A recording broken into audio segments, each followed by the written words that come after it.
Nós vamos passar ao Ministério da Palavra e eu quero convidar você, por gentileza, a abrir sua Bíblia em Eclesiastes, no capítulo 11. E nós vamos ler os versículos 9 e 10 e, na sequência, o verso 1 do capítulo 12, que é a continuação. O texto sagrado diz assim, vou ler na Nova Almeida atualizada: Alegre-se, jovem, na sua mocidade, e que o seu coração lhe dê muita alegria nos dias da sua juventude. Ande nos caminhos que satisfazem ao seu coração e agradam aos seus olhos. Saiba, porém, que de todas essas coisas Deus lhe pedirá contas.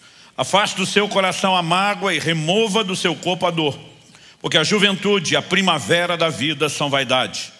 Lembre-se do seu Criador nos dias da sua mocidade, antes que venham os dias maus e cheguem os anos em que você dirá: não tenho neles prazer.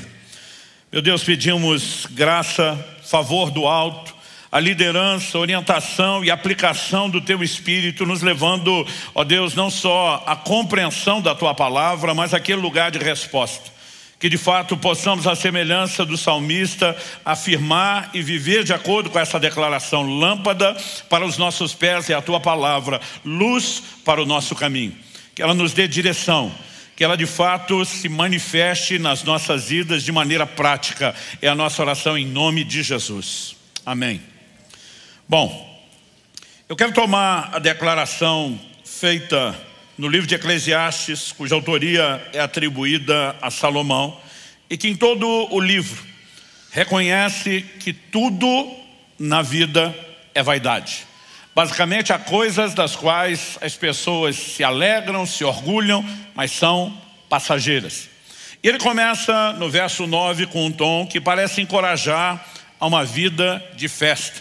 Alegre-se, jovem, na sua mocidade, que o seu coração lhe dê muita alegria nos dias da sua juventude. Ande nos caminhos, satisfaz seu coração e agrade os seus olhos. Mas ele entra com o contraponto. Saiba, porém, que de todas essas coisas Deus lhe pedirá contas. A verdade é que a palavra de Deus nos chama de forma frequente, recorrente, a uma lembrança de que a forma como eu e você vivemos, ela tem consequências. Em Hebreus, no capítulo 4, no verso 13, a Bíblia diz: não há criatura que não seja manifesta na sua presença. Está falando da presença de Deus. Pelo contrário, todas as coisas estão descobertas e expostas aos olhos daquele a quem temos de prestar contas. Haverá um dia de prestação de contas. Todas as nossas escolhas, tudo aquilo que eu e você fazemos, um dia estaremos diante do Senhor e inevitavelmente haverá prestação de contas. Em Romanos, no capítulo 14, no verso 12, a Bíblia diz assim: pois cada um de nós prestará contas de si mesmo a Deus. Então, o verso 10 de Romanos 14 também diz que cada um de nós vai comparecer perante o tribunal de Deus. Então deveríamos viver nossa vida como? Não de forma inconsequente, mas sim de forma consequente. Medindo nossas escolhas, entendendo que elas geram resultados, entendendo que tudo que nós plantamos, nós colhemos. Isso vale para o plano espiritual. O apóstolo Paulo diz em Gálatas, e falamos disso há pouco tempo aqui: o que semeia na carne, da carne colherá corrupção; o que semeia no espírito, do espírito colherá a vida eterna. Mas quando falamos de semeadura e ceifa, falamos de plantio e colheita não só para a eternidade, mas também nessa vida. E basicamente o chamado do pregador do livro de Eclesiastes, para mim e para você, diz respeito a focarmos em Deus. Lembre-se do seu Criador nos dias da sua mocidade. Mas ele diz: antes que venham os maus dias. E quando ele usa a expressão os maus dias, ele começa a apontar para o declínio da velhice. Se você observar, e depois nós vamos olhar para isso do verso 2, até o verso 7, ele começa a falar das limitações, que nós passamos a ter na velhice. E quando ele fala dos maus dias, isso não significa que necessariamente a velhice tenha que ser ruim, mas comparada à força, à disposição, aquele anseio de conquista, a capacidade de usufruir e ao tempo que temos, evidentemente, a mocidade, a juventude sai na frente. Mas ele está enfatizando algo importante. Eu e você precisamos olhar para frente, não só para o final da nossa vida, mas até mesmo para o que vem depois. E isso significa que não podemos viver uma vida imediatista, focada somente no presente. Nós precisamos estar de olho no futuro. O tema da minha mensagem hoje é: invista em seu futuro. E quando falamos do futuro, eu creio que há duas perspectivas que elas são muito importantes. A gente separá-las, entendê-las, que elas se complementam. Não significa que temos que escolher entre uma e outra, mas evidentemente temos que fazer a distinção para que a gente foque em cada uma delas de maneira distinta. Em primeira carta de Paulo a Timóteo, no capítulo 4 e no verso 7, diz: exercite-se pessoalmente na piedade. Depois de usar a alegoria do exercício, mas aplicada à piedade, ele diz: porque o exercício físico tem pouco proveito, mas a piedade para tudo é proveitosa, porque tem a promessa da vida que é agora e da que há de vir. Evidentemente, ele não está desmerecendo o exercício. Eu, durante muito tempo da minha vida, li esse texto como se Paulo dissesse que o exercício físico não tem proveito. Ele está dizendo que tem pouco, mas pouco comparado com o quê? Porque esse é o ponto. Se você me perguntar: pastor Luciano, aqui hoje nesse auditório tem pouca ou muita gente? Eu vou dizer: depende. Comparado ao que cabe na minha casa, tem gente demais. Comparado ao que cabe no estádio da Arena, num dia de jogo, tem pouca gente. Porque o pouco ou muito depende do referencial de comparação. Então ele fala que o exercício tem proveito, mas ele diz pouco comparado ao quê? A piedade. Por quê? A piedade para tudo tem proveito. E ele faz essa distinção. Porque ela tem a promessa da vida que é agora, terrena, e da que há de vir, a eternidade. E nós precisamos pensar que há algumas coisas que Deus nos propõe que vão impactar não só a vida atual, mas o que nós podemos chamar do porvir, aquilo que virá depois. Porque é fato que eu e você, precisamos olhar, e esse é um ensino bíblico repetido, recorrente nas Escrituras, precisamos olhar para a vida como passageira, como transitória. A palavra de Deus também enfatiza muito a questão da brevidade da vida. Alguns de nós não gostamos de pensar nisso, não gostamos de reconhecer isso, mas o tempo todo a Escritura nos chama a olhar dessa forma. Em 1 de Pedro, no capítulo 1, no verso 24, a Bíblia diz: porque toda a humanidade é como a erva do campo, e toda a sua glória é como a flor da erva. A erva seca, a flor cai. Dura pouco. Pode ter beleza, pode ter perfume, mas não dura muito. Mas ele contrasta o verso 25 dizendo: mas a palavra do Senhor dura para sempre. E quando eu e você somos chamados pelas Escrituras a considerar a brevidade da vida, é evidente que o foco da Escritura não é trazer desânimo ou depressão. É trazer em nós consciência e nos levar a uma resposta de preparação para aquilo que vem depois.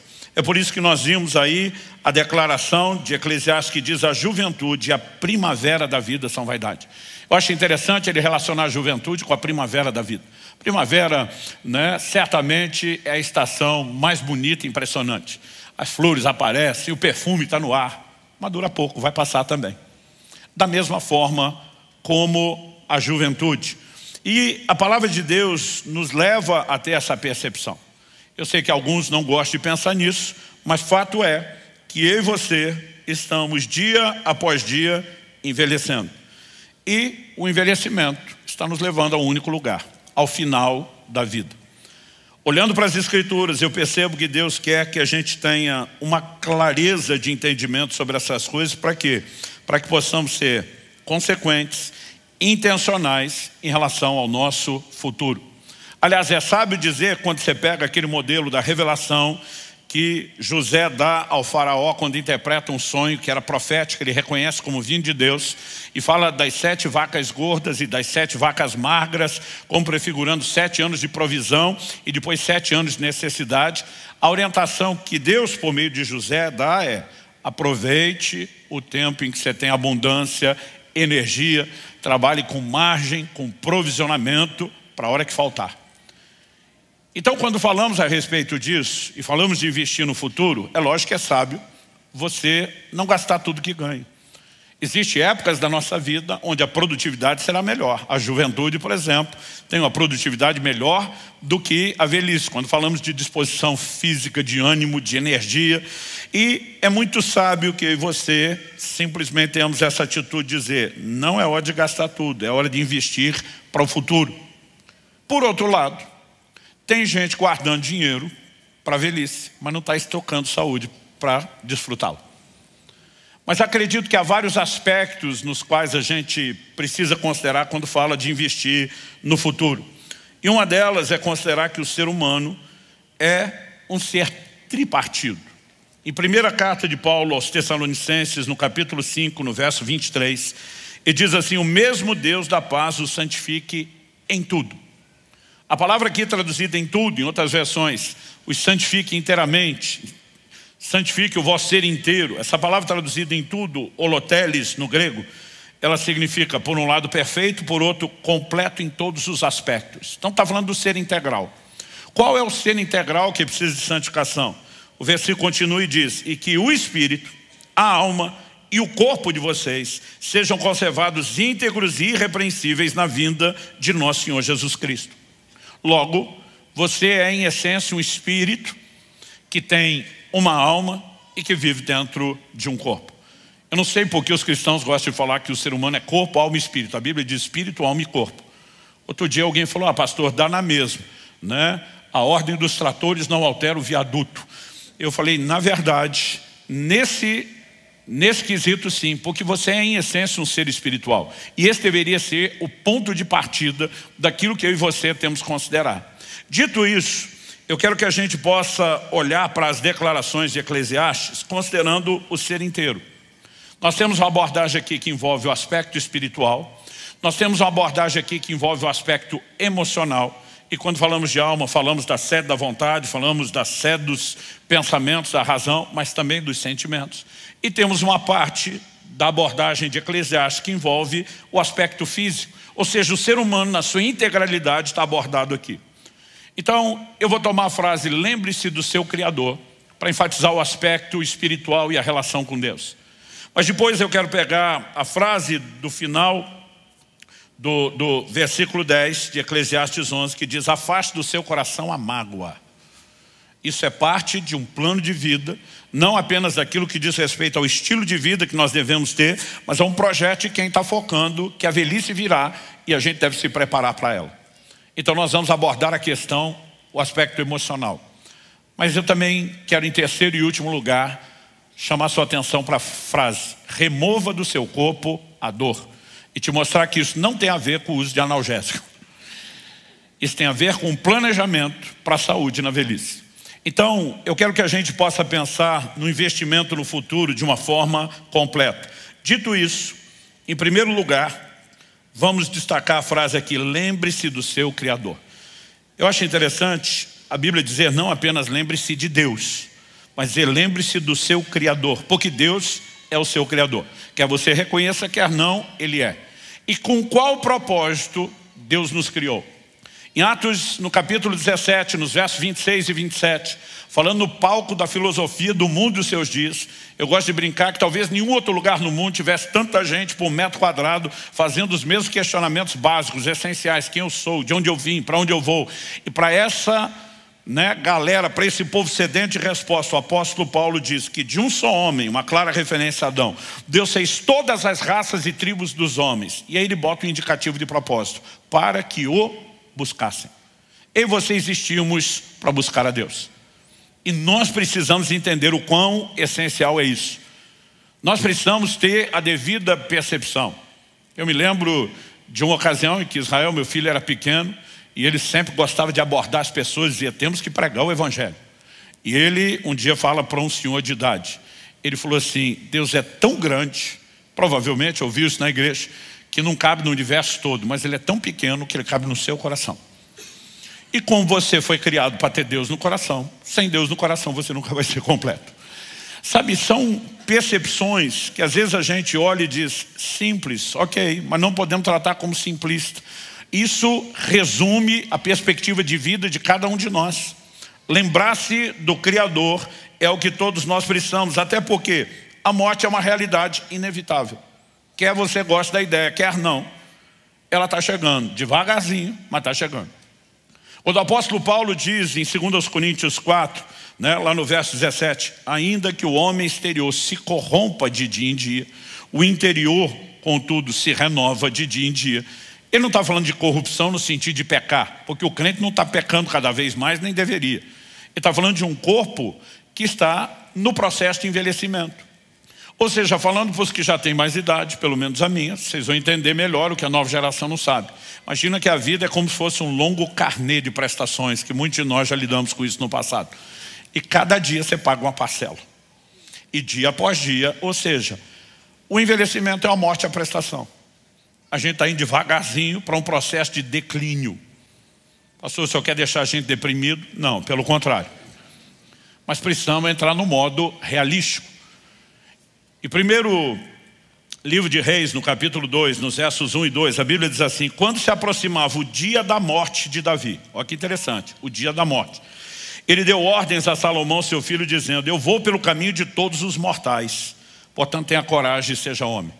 Basicamente ele está dizendo: eu vou pelo caminho que os que antes de mim já foram, que você vai, que todo mundo vai. Qual é o caminho? Chegará o momento da nossa partida. Existe aquela geração que está aguardando o retorno de Cristo, que não verá a morte, mas viverá o final dessa vida, dessa caminhada, e tem que estar tão preparado quanto. Então, a morte é algo que nenhum de nós pode evitar, mas é algo para o qual eu e você podemos nos preparar. Se por um lado, como eu disse, é sábio fazer um investimento material e financeiro para o nosso futuro, para que você tenha não só um certo descanso depois de trabalhar uma vida inteira, mas um certo conforto, mais do que só garantir a sobrevivência. Por outro lado, nós não podemos negar que a mesma Bíblia nos mostra que ninguém vai levar absolutamente nada dessa vida, não importa quanto você juntou. Em Eclesiastes, no capítulo 5, no verso 15, a Bíblia diz: como saiu do ventre de sua mãe, a saber, nu, assim voltará, indo-se como veio, e do seu trabalho nada poderá levar consigo. Em 1 Timóteo, capítulo 6, verso 7, Paulo diz: nada trouxemos para o mundo e nem coisa alguma podemos levar dele. Essa é a razão pela qual normalmente você não vê uma mudança, um caminhão de mudança seguindo o cortejo fúnebre. Embora os faraós tentaram isso no passado sem sucesso. Os tesouros ficaram lá nas suas tumbas, nunca tiveram uso ou proveito daquilo. E quando você pensa nessa perspectiva, qual é o maior investimento que você pode fazer? Repito, não estou tentando dissuadir ninguém de ter reservas financeiras para o futuro. Acredito que isso é parte. Mas a pergunta é: esse é o maior investimento? Não. No ensino de Jesus, nós vemos em Lucas 12, Nosso Senhor falando a respeito de um rico insensato. E ele diz no verso 19 de Lucas 12 que o homem fala assim: então direi à minha alma, você tem depósito muitos bens para muitos anos, descansa, coma, beba e aproveite a vida. Mas Deus lhe disse: louco, essa noite lhe pedirão a sua alma, e o que você tem preparado, para quem será? Então Nosso Senhor arremata dizendo assim: é o que junta tesouros para si mesmo, mas não é rico para com Deus. O problema não é necessariamente juntar tesouros, é não ser rico para com Deus.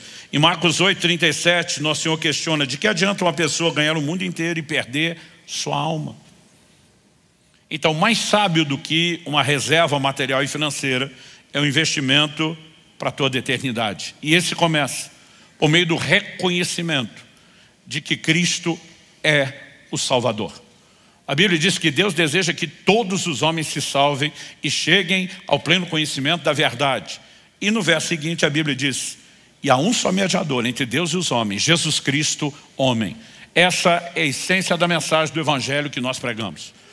Toda pessoa nasce sentenciada a uma condenação eterna por causa do pecado como natureza, mas nasce precisando ouvir as boas novas do Evangelho, de que embora tenha essa condição de perdição, Deus providenciou a salvação. Mas a Bíblia diz que há um só nome dado entre os homens pelo qual importa que sejamos salvos. É por isso que Romanos 10:3 diz: todo que invocar o nome do Senhor será salvo. Só há salvação no nome de Jesus. Mas passou todo o meu investimento para a eternidade, a salvação? Não, esse é o primário, é o ponto de partida, é o principal.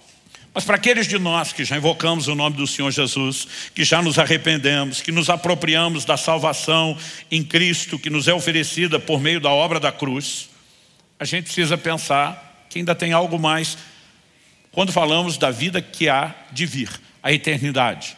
Esse investimento diz respeito ao quê? Ao galardão. Nós vimos vários textos que falam de prestação de contas. Independente de salvação ou perdição, para cada um haverá recompensa das obras. Então as pessoas que forem para o inferno serão julgadas segundo as suas obras. E mesmo que vivam o sofrimento de eterna perdição, vai haver retribuição em níveis distintos. Mas para todos os que são salvos, o apóstolo Paulo diz, importa que cada um de nós, segundo aos Coríntios 5:10, compareça perante o tribunal de Cristo, onde receberemos tudo aquilo que fizemos por meio do corpo. Também haverá recompensa distinta para os salvos. Ou seja, o céu não terá o regime socialista que alguns estão esperando, né? Que todo mundo vai entrar e desfrutar exatamente dos mesmos níveis de recompensa. Então, quando nós entendemos isso, é sábio prestar atenção em todo o ensino bíblico sobre galardão e recompensa. Em 1 Coríntios, no capítulo 3, dos versos 10 a 15, a Bíblia diz, segundo a graça de Deus que me foi dada, lancei o fundamento como sábio construtor, e outro edifica sobre ele. Porém, cada um veja como edifica. Eu vou enfatizar isso. Porém, cada um veja como edifica. Porque ninguém pode lançar outro fundamento além do que foi posto, o qual é Jesus Cristo. E se o que alguém edifica sobre o fundamento, agora estamos falando de quem já tem Jesus, o fundamento, mas o que será construído sobre ele. Se o que alguém edifica sobre o fundamento é ouro, prata, pedras preciosas, madeira, feno ou palha, a obra de cada um se tornará manifesta, pois o dia a demonstrará, porque será revelada pelo fogo, e o fogo provará qual é a obra de cada um. Se aquilo que alguém edificou sobre o fundamento permanecer depois do fogo, evidente, esse receberá a recompensa. Se a obra de alguém se queimar, esse sofrerá dano, porém ele mesmo será salvo, mas como que através do fogo. Então, ao olhar para as Escrituras, é evidente que mesmo para os salvos, pode não haver a recompensa das obras. E existe gente salva que terá a recompensa. Então Paulo usa a analogia, o fundamento já foi posto, é Jesus. Mas o que é que nós estamos construindo em cima do alicerce? Ele diz, se o prédio for de ouro, prata, pedras preciosas, ele não está dizendo que literalmente alguém faria paredes e telhados só de ouro, prata e pedras preciosas, mas ele está falando de uma construção na qual você atribui valor, dedicação e põe não só o melhor material, mas ele está falando de materiais que resistem ao fogo. Mas ele diz que a construção também pode ser madeira, feno ou palha, que quando o fogo vem, não sobra absolutamente nada. Ele diz, se resistir ao fogo, uma construção boa de qualidade, recompensa, galardão. Se não resistir, dano. Comparado ao que tem galardão, vai ter perda. Isso não significa que deixou de ser salvo. Mas há outras formas de recompensas complementares que Deus não sinalizaria estar à minha, à sua disposição, se Ele não quisesse, de alguma forma, nos estimular em relação a isso. Quem está entendendo? Então, quando falamos a respeito de não levar nada dessa terra, você não leva dinheiro, não leva nenhum tipo de aquisição de bens. Nós, por outro lado, precisamos ter em conta que é uma única coisa que você vai levar dessa vida. A única coisa que você vai levar daqui. Apocalipse 14:13 diz, então ouvi uma voz do céu dizendo, escreva, bem-aventurados os mortos que desde agora morrem no Senhor. Sim, diz o Espírito, para que descansem das suas fadigas, pois as suas obras os acompanham. A única coisa que vai acompanhar a mim e você quando nós partimos são as nossas obras, tudo que nós fizemos, porque são com elas que nós vamos chegar diante do tribunal. E são por elas que receberemos as nossas recompensas. Então, quando falamos de investir no futuro, em primeiro lugar estamos botando a eternidade. Começamos com o entendimento da salvação em Cristo, a primeira área de investimento que precisa ser resolvida, e a segunda é entender essa percepção de recompensa. Mas quando a Bíblia diz lembre-se do seu Criador, eu não creio que ela está falando só, quando Paulo fala da piedade, ele diz tem a promessa da vida que é agora e da que há de vir. Eu não creio que ele está falando só da que há de vir.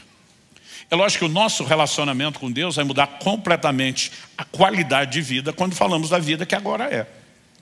Em outras palavras, quando a Bíblia diz, lembre-se do seu Criador nos dias da sua juventude, não espere a velhice, ele está dizendo, dê o melhor de si dos seus dias a Deus.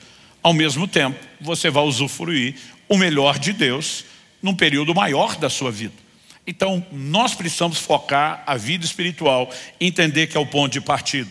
Mas quando a Bíblia nos apresenta como um ser tripartido, espírito, alma e corpo, e que essa é a nossa integralidade, eu e você precisamos entender que por mais que a gente foque o espiritual como o mais importante, porque estamos falando de eternidade, isso não significa que a gente deveria negligenciar as outras áreas. E tem crentes com saúde espiritual focado nela, mas que estão num péssimo estado emocional.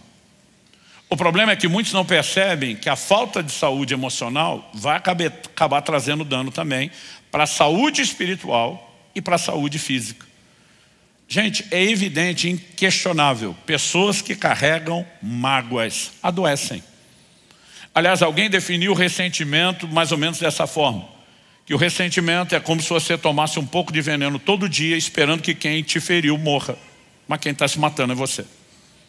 Quando a Bíblia diz para que a gente guarde do coração a mágoa, é porque ela traz dano.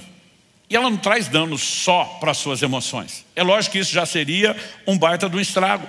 Nosso filtro, nossa capacidade de percepção da vida, de alegria, né, de viver, muitas vezes está sendo comprometida, totalmente danificada por causa de mágoas que carregamos. E a gente precisa pensar, quando falamos de investir no futuro, que nós temos que guardar o coração. Hebreus capítulo 12, verso 15 diz, cuidem. E a Bíblia não pediria cuidado se eu e você não corrêssemos algum nível de risco, não houvesse alguma vulnerabilidade, alguma probabilidade de tropeçar na área. Cuidem para que ninguém fique afastado da graça de Deus e que nenhuma raiz de amargura brotando cause perturbação e por meio dela muitos sejam contaminados. Antes de falar do dano relacional, porque quem está amargo vai contaminando, ele contamina não só a sua vida, mas contamina outros. A Bíblia diz, cuide para que ninguém se prive da graça de Deus. Porque problemas emocionais nunca são só emocionais. Aliás, o verso anterior, eu li Hebreus 12, 15. O 14 diz, seguir a paz com todos e a santificação sem a qual ninguém verá o Senhor. Dentro da visão de santificação, ele vai falar sobre guardar o coração para que não haja raiz de amargura. Porque a raiz de amargura vai trazer dano não só para a nossa emoção, vai afetar não só a saúde física, mas afeta também a saúde espiritual. Então a gente deveria guardar o coração para que ninguém seja tocado pela raiz de amargura. Pastor, e quando a gente não guardou e a raiz entrou? Aí tem que expurgar o veneno, tem que eliminar o mal. Colossenses capítulo 3, verso 3 diz, suportem-se uns aos outros e perdoem-se mutuamente. Eu gosto desse mutuamente, porque às vezes a gente acha que é só a gente tem que perdoar alguém. E a gente esquece quantas vezes causou dano e precisou de perdão ou ainda vamos precisar.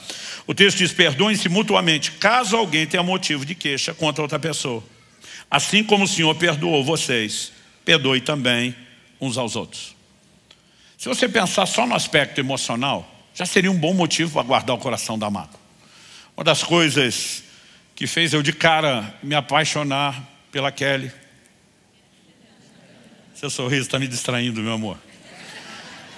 Foi a forma com que ela leva a vida com leveza. A prioridade de tratar as coisas pela perspectiva da alegria, né? E ao mesmo tempo da leveza. Então assim, sem estresse, né? Enquanto eu já vivi altas cargas de estresse, eu vejo assim, a Kelly fazendo questão de dizer, dá para a gente simplificar. Mas não se trata só desse impacto na qualidade de vida emocional, que só isso já seria um belo investimento. A pergunta, como nós dissemos antes, é como é que isso afeta a vida espiritual? Nos priva da graça de Deus, nos desconecta de receber o que Deus tem.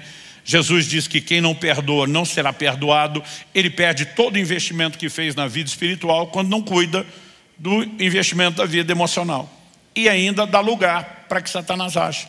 Olha o que Paulo diz em 2ª Epístola aos Coríntios, no capítulo 2, versos 10 e 11. A quem vocês perdoam alguma coisa, eu também perdoo. Pois o que perdoei, se é que perdoei alguma coisa, eu fiz por causa de vocês na presença de Cristo. Aliás, esse é o lugar de praticar o perdão, na presença de Cristo. diante da consciência de que ele está olhando e com os recursos dele, na presença de Cristo, para que Satanás não alcance vantagem sobre nós, pois não ignoramos quais são as intenções dele. Então, primeiro ele está dizendo que o diabo pode levar vantagem sobre alguns e que a gente não deveria ser inocente. Paulo está dizendo, nós sabemos quais são suas intenções. Outra tradução diz, não ignoramos suas maquinações. Quais são as iscas, as armadilhas que ele quer colocar diante de nós. E a ofensa é uma delas. Porque Jesus diz que quem não perdoa vai para a prisão. Não é só prisão emocional, também espiritual. E diz que quem não perdoa entrega aos verdugos, torturadores. Então tem gente não só perdendo saúde física, né, emocional e espiritual por falta de perdão. Nós precisamos guardar o coração. Agora eu não sei você, teve uma época que eu lia sobre Deus mandando a gente perdoar. E meu senso de justiça, desde que eu me entendo por gente, sempre foi muito forte. Eu dizia, não é justo.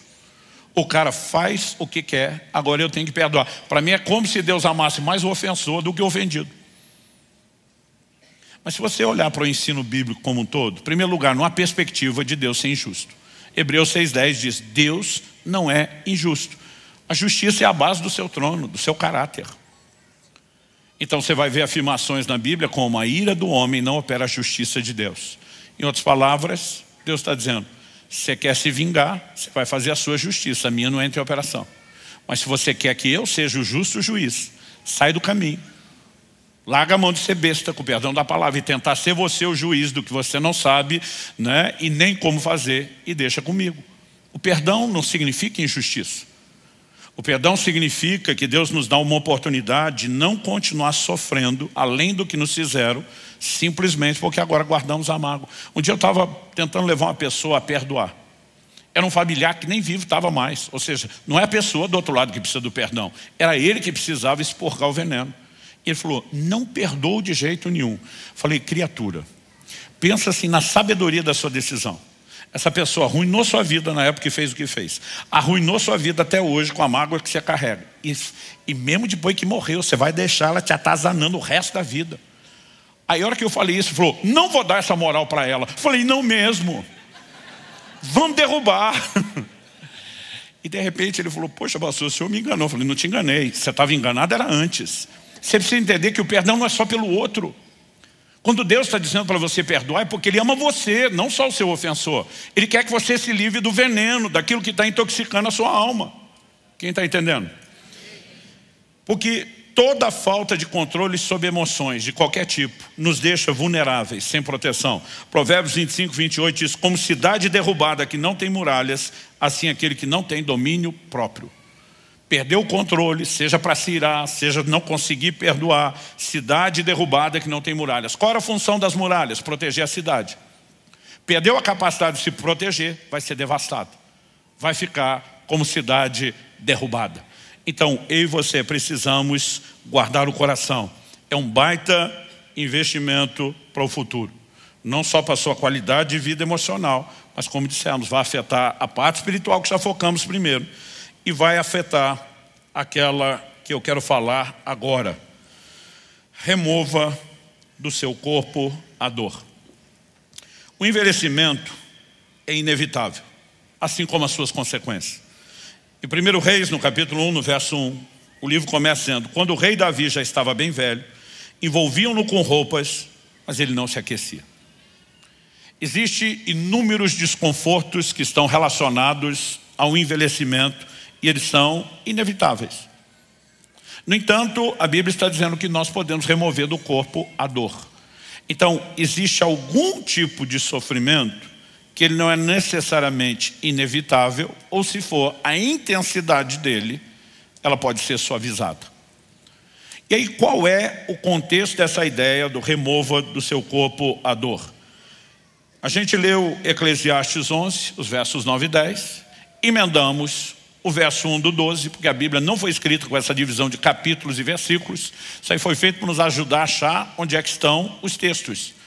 Mas eu não sei se você sabe, a divisão da Bíblia em capítulos foi feita só no ano 1200 da era cristã. E houve uma segunda divisão, uns 300 anos depois, em versículos, quando o Brasil já tinha sido descoberto. Isso é só para nos ajudar a achar. Mas se tem a parte boa, tem a parte ruim. Qual a ruim? Às vezes a gente fragmenta. Já li o capítulo 11. E a gente perde a continuação do pensamento que nos ajudaria a ter a visão maior.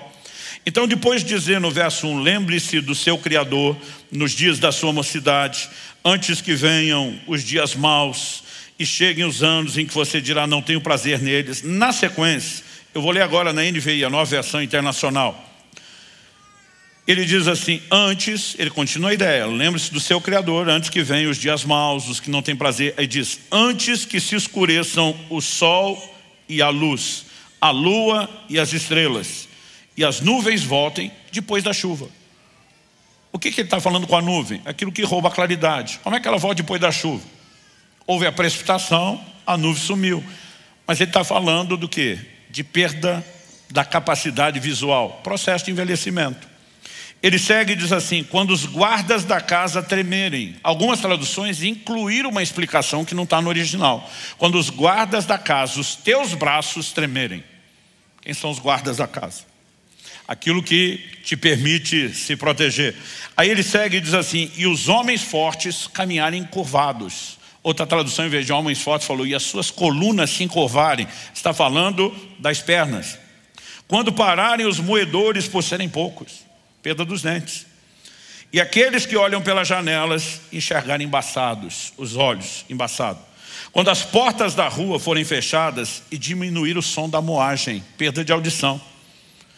Quando o barulho das aves o fizer despertar, sono leve, mas o som de todas as canções parecer fraco. Eu ouço passarinho que eu não quero ouvir cantar, mas a música eu quero prestar atenção, eu não estou ouvindo direito.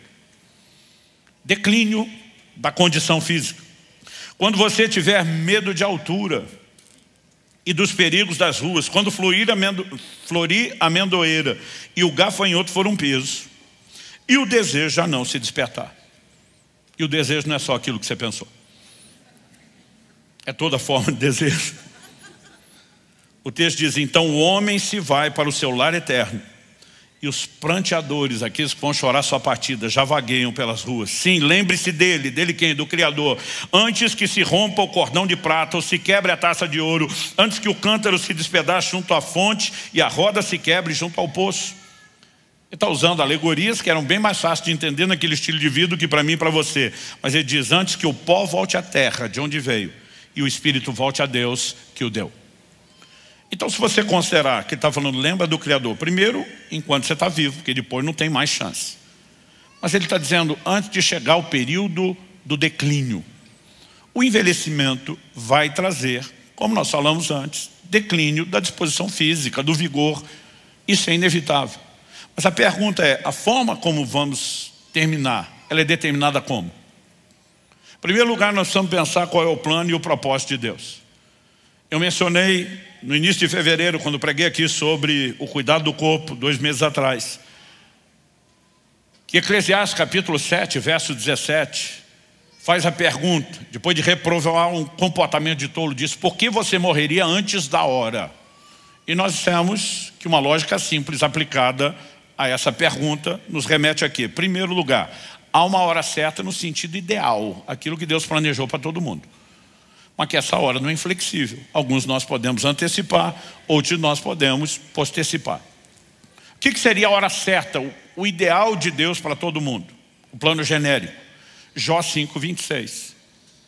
Em robusta velhice descerás à sepultura, como se colhe o feixe de trigo no tempo certo. Qual a hora certa de colher o trigo? Quando está maduro, não quando está verde. Colhê-lo verde, prematuro, não é sábio, não tem utilidade. Qual a hora em que eu e você deveríamos ser colhidos? O texto diz, não só velhice, robusta velhice. Ou seja, o ideal é que não só tenhamos mais anos de vida, longevidade, mas que possamos terminar também com mais vida em nossos anos. Quando no último domingo de janeiro, o Dr. Aldrin Marshall pregou aqui, lançou o livro Rumo aos 120 anos e abençoou você dizendo que você chega aos 120. Alguns pensaram, outros devem ter falado em voz alta. Misericórdia. Porque o cara pensa como? Se está ruim aos 40, com 120 está no mínimo 3 vezes pior. Então a gente olha para a longevidade quase como se fosse castigo, punição. Mas se você entender que é possível ter uma vida mais longa, mas com qualidade de vida, isso muda o jogo.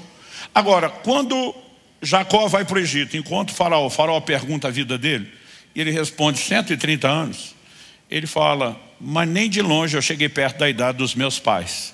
está se referindo ao pai e ao avô. Mas em algum momento você também vê ele dizendo que ele sofria à noite na geada do deserto, durante o dia, debaixo de um sol escaldante, no tipo de trabalho. A pergunta a ser feita é: o estilo de vida que nós adotamos pode influenciar a duração da nossa vida? Com certeza. Não só o tempo, mas a qualidade. Então, quando a Bíblia diz remove do seu corpo a dor, não está dizendo que nós vamos parar o processo de envelhecimento. Mas a gente pode deixá-lo menos intenso, menos doloroso, menos sofrido. Quem está entendendo? Então, há aspectos, quando a gente olha para a Escritura, que envolve sabedoria. Então, por exemplo, quando Paulo diz, lá em 1 Timóteo 4, 7, 8, que eu citei, exercita-te pessoalmente na piedade, porque o exercício físico tem pouco proveito. Durante muito tempo eu li esse texto como dizendo, porque o exercício físico não tem proveito. Mas Paulo não disse isso, ele falou pouco. E nós já vimos que pouco ou muito depende com o que você compara. Como a piedade tem muito proveito, comparado a ela menos. Porque a piedade tem a promessa da vida que é agora, da que há de vir. O exercício físico só vai afetar agora. Não vai afetar a sua eternidade. A falta dele pode te mandar mais cedo para lá. Mas não vai definir o seu destino. Agora, quando é que nós queremos cuidar do corpo e amenizar o impacto do envelhecimento? É agora, gente. Então, quando falamos desse nível de investimento do futuro, nós precisamos entender que, entre tantas coisas, uma alimentação mais saudável, e não estou falando só de quantidade, embora todos os pesquisadores de longevidade, eles têm apontado para uma única direção. E estamos falando de pesquisa e mais pesquisa que vem sendo feito por décadas e décadas, estudos empíricos, não importa se estamos falando de estudo com levedura, inseto, camundongo, macaco ou ser humano. Quer viver mais, coma menos. Fala para alguém ao seu lado, fala: quer viver mais? Coma menos. Mas não é só a quantidade. A gente tem falado sobre a qualidade. Anos atrás eu tive que cortar o açúcar, que eu passei a chamar de o anjo da morte. Eu tive que cortá-lo na raiz, porque eu fiquei diabético. Quando a diabetes foi embora, eu tinha habituado a viver sem ele. Então na época não era a consciência do dano que ele faz. Mas os neurologistas estão apontando o impacto que o açúcar e vários derivados aí dos carboidratos em excesso que nós consumimos tem sobre o cérebro. Nós vamos falar principalmente do açúcar. Gente, tomografias mostram que a resposta do cérebro ao açúcar é a mesma ou pior, mais intensa, do que a resposta que é dada à cocaína e heroína. Ou seja, a maioria é viciada em açúcar. Só não ficar doido, não vai ser preso por isso. Aí você chama o crente para jejuar e fala: não, vou morrer. Porque ele entra no choque cetogênico, ele tem um desespero. É um adicto, que é o jeito bonito de chamar viciado. E tem muito veneno, né, trazendo danos. E eu tenho visto esses neurologistas abordarem que a maior epidemia, não só de Alzheimer, Alzheimer já está sendo tratado, gente, com uma diabetes tipo 3. Isso significa o quê? Causa primária, alto consumo de açúcar. Agora, não só o Alzheimer, mas outras formas de demência, elas derivam de uma alimentação errada, e essa é a causa principal. Todos os estudos, vou repetir, feito com leveduras, inseto, camundongo, macaco e mesmo algum nível de observação nos seres humanos, mostra que o fator número 1 de aceleração de envelhecimento se chama açúcar. E a gente quer defender isso porque é bom para o paladar. A minha pergunta é: você quer investir só em algo que é bom para o seu paladar agora ou para o seu futuro? Porque o que é bom para o paladar muda, meu querido. Um dia alguém falou para mim, Deus o livre, me viu tomando um café expresso sem açúcar. Falou: se eu botar isso na boca eu cuspo. Eu falei: antigamente também cuspia. Aí ele falou: o senhor já bebeu com açúcar? Eu falei: defina beber com açúcar. Eu falei: quando eu mexia eu largava a colherinha em pé no final, que ela nem tombava para o lado. Foi como se acostumou. Eu falei: horrível no início, hoje se eu botar o doce na boca eu cuspo. Então até o que é agradável ao paladar você se adapta, mas a pergunta é: o que é que você quer para o futuro? Então os neurologistas estão dizendo que não só o consumo de açúcar, mas de glúten vai produzir a maior epidemia de demência de idosos e autismo de criança jamais vista. A gente não pode simplesmente ficar olhando para isso e dizer: não, esse negócio de preocupar com saúde, com alimentação é assunto da modinha. Não. orientações bíblicas sobre o seu futuro. Como é que você quer terminar? Então nós temos que regrar várias coisas, mas além da alimentação, sono, algumas questões que a Bíblia já aborda. Eu preciso falar um pouquinho do exercício, gente, porque a gente não tem noção do impacto que isso tem. Se você quer prevenir demência na velhice, pode ir melhorando sua alimentação, seu sono, mas o fator principal de prevenção que os neurologistas, os pesquisadores estão abordando, exercício cardiovascular. A irrigação sanguínea, né, produzida no cérebro por esse tipo de exercício, tem o poder de produzir neuroneogênese, a formação de novos neurônios. Então não sei você, mas eu quero ser o velhinho da cabeça boa. E eu quero trabalhar intencionalmente para isso, porque investir no futuro não é só guardar dinheiro, a gente tem que investir na eternidade, mas tem que estocar saúde, porque tem gente que está guardando dinheiro e não vai ter saúde para usufruir. Agora, eu também não quero chegar lá na frente com o velhinho da cabeça boa em perna ruim. Porque chega uma hora que os guardas da casa começam a perder a força, as colunas também. Por quê? A partir dos 30 anos de idade, em média, inicia-se um processo lento, gradativo, de sarcopenia, perda de massa muscular. Então imagina o seguinte, você tem aquela pessoa que falou, não vou comer lixo, eu vou descansar.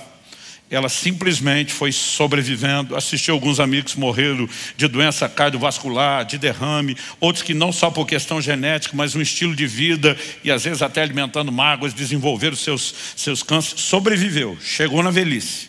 Você sabe qual é uma das principais causas de morte não natural na velhice? Para quem chegou lá, ou seja, já passou boa parte dos desafios. Queda. Pastor, queda. A pessoa morre do tombo. Não, dos desdobramentos. Quebra um fêmur, tem a dificuldade de recuperar. São os desdobramentos todos. Agora, por que temos tanta queda? Porque temos perda de massa muscular. Isso significa o quê? Tem formas de conter isso? Sim. Seu corpo responde a estímulos.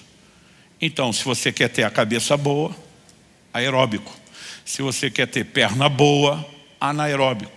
Quando se estuda, falando de longevidade, as chamadas zonas azuis, os lugares das concentrações de centenários no planeta, você vai achar pontos comuns. Além de uma boa alimentação, né? Além desses vários fatores. Você pega, por exemplo, Okinawa no Japão. A maioria deles, desde o tipo de móvel e atividade, eles agacham e levantam o tempo todo. Fortalecem as pernas. Você vai para Sardenha, na Itália. É só ladeira, é rampa para subir, rampa para descer, escada. Então, essa movimentação protege, gera saúde.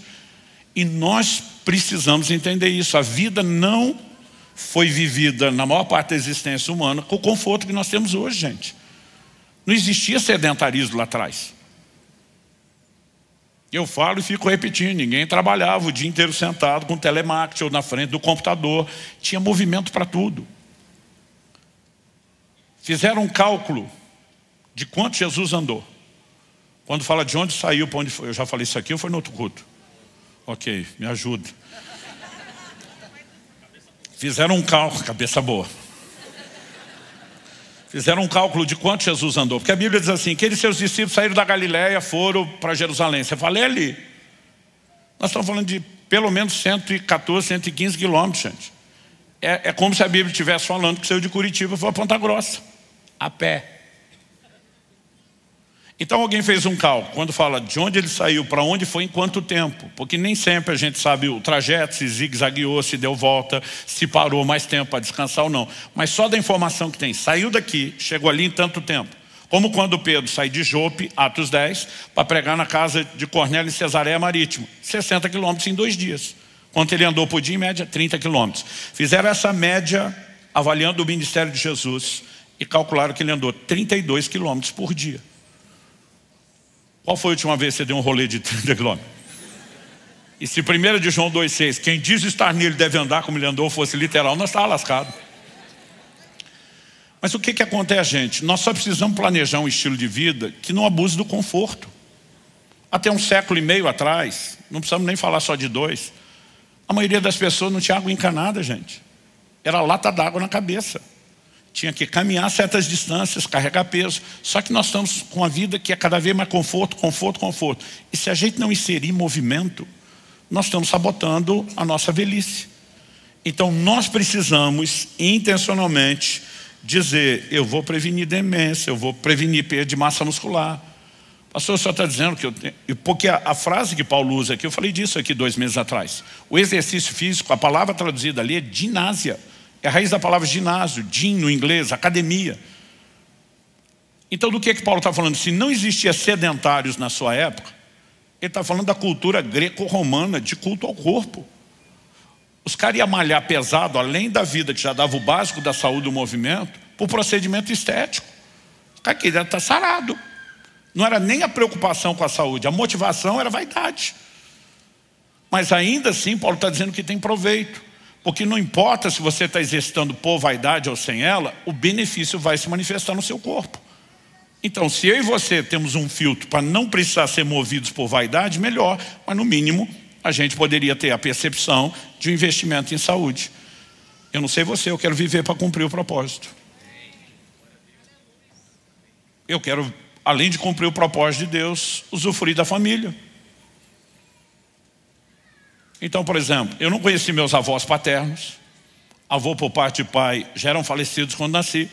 E meus avós maternos estavam vivos quando eu nasci, mas viveram por pouco tempo, morreram cada um deles comigo ainda bem novo, e antes de morrer com a saúde limitadíssima. Quando eu ouço minha esposa falando das memórias do relacionamento dela com a avó, eu fico pensando, fui sabotado, não tive isso. Mas posso dar para os meus netos. Então, a gente pode agir de forma diferente.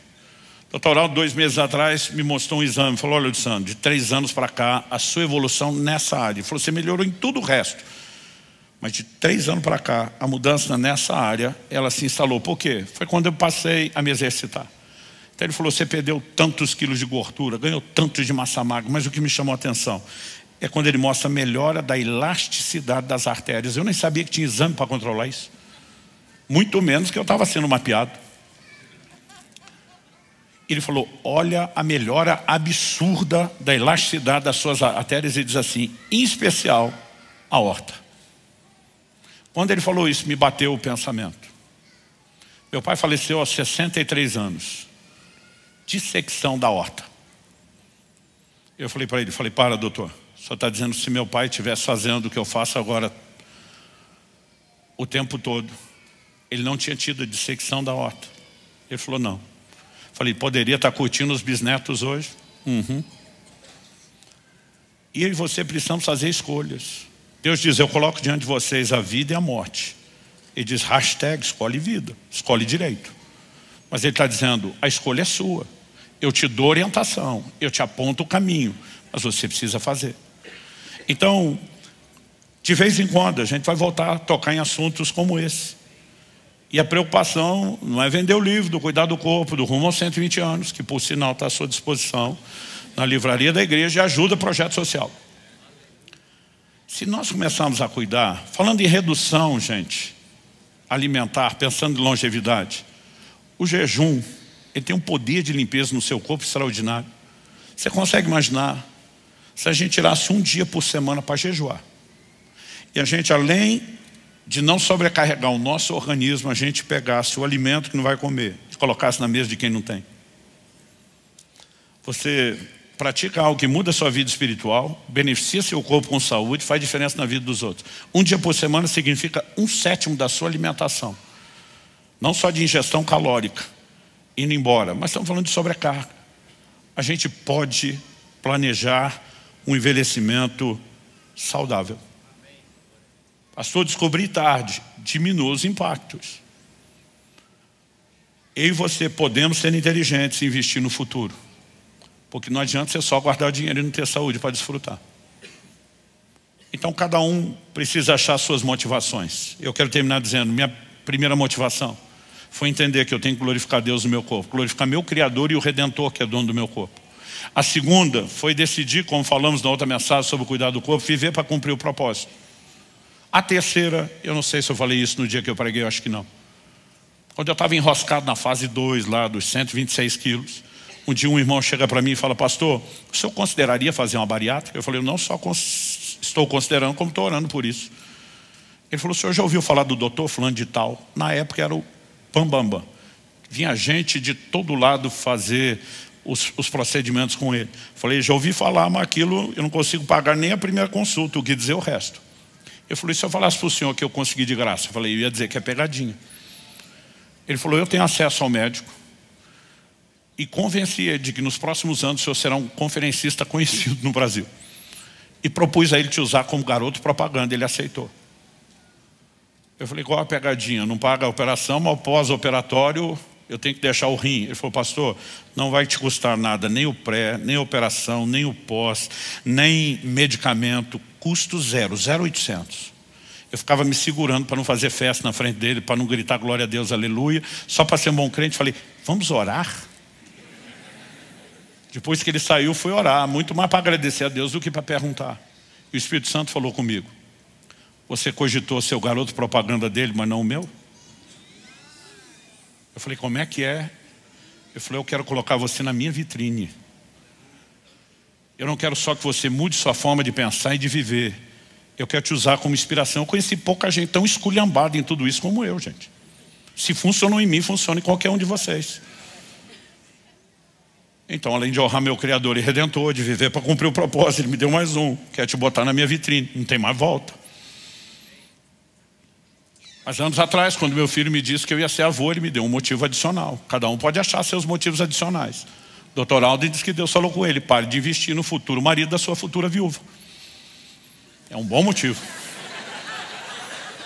Está trabalhando, juntando dinheiro para deixar a mulher bem e outro vir desfrutar de tudo, da grana e dela. Mas quando meu filho me disse que eu ia ser avô, eu pensei, peraí, eu não tive, mas posso dar, eu tomei a decisão. E uma dessas decisões foi, eu não quero só estar lá, vivo. Eu quero estar cheio de ânimo e disposição. Então minha decisão foi, eu vou cansar meus netos. E até agora está funcionando. Minha netinha ainda está para fazer 4 anos, mas quando ela falar para mim, cansei, eu digo, yes. Vamos ver a hora que ela chegar na pré-adolescência. Nós podemos investir no futuro espiritual, emocional e saudável, por escolha, por inteligência de ouvir a sabedoria bíblica. E a minha oração é que você faça isso. Vamos ficar em pé para parecer que está acabando?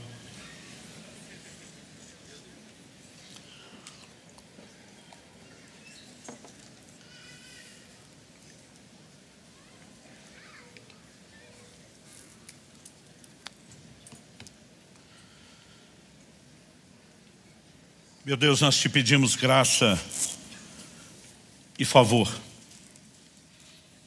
Eu creio que há pessoas, tanto aqui no nosso meio como nos assistindo, que não resolveram ainda nem o primeiro passo de reconhecer a sua necessidade de salvação em Jesus Cristo. E ao mesmo tempo que só nele e em nenhum outro nome é que encontramos essa solução. Mas aqueles que talvez já deram esse primeiro passo, mas não estão construindo um galardão e uma recompensa eterna. E nós clamamos por uma capacidade de resposta nesse investimento da vida espiritual. Alguns de nós, apesar da salvação, não estamos cultivando uma vida de intimidade. E não estamos desfrutando do impacto que a piedade tem na vida que é agora. Nós oramos por toda forma de ajustes acontecendo nessa hora. Aqueles, ó Deus, que talvez até resolveram as primeiras questões, mas estão enroscados na saúde emocional. Não conseguiram afastar do coração a mágoa. Nós oramos que o Teu Espírito traga a manifestação dos céus. Não só o lembrete de que esse mal tem que ser expurgado, mas, Pai, eu oro pela graça, para na presença de Cristo, o perdão ser praticado, o coração ser limpo e restaurado. Mas aqueles que talvez, ó Deus, não estão fazendo o investimento em saúde e precisam de ajustes, nós também queremos pedir pela sabedoria do alto. Não importa a área, nós queremos trabalhar o investimento e olhar para cada uma dessas áreas como complementares, não necessariamente como divergentes. Oramos que o Senhor dê sabedoria, inclusive para aqueles que podem melhorar, ó Deus, no que diz respeito às reservas financeiras também.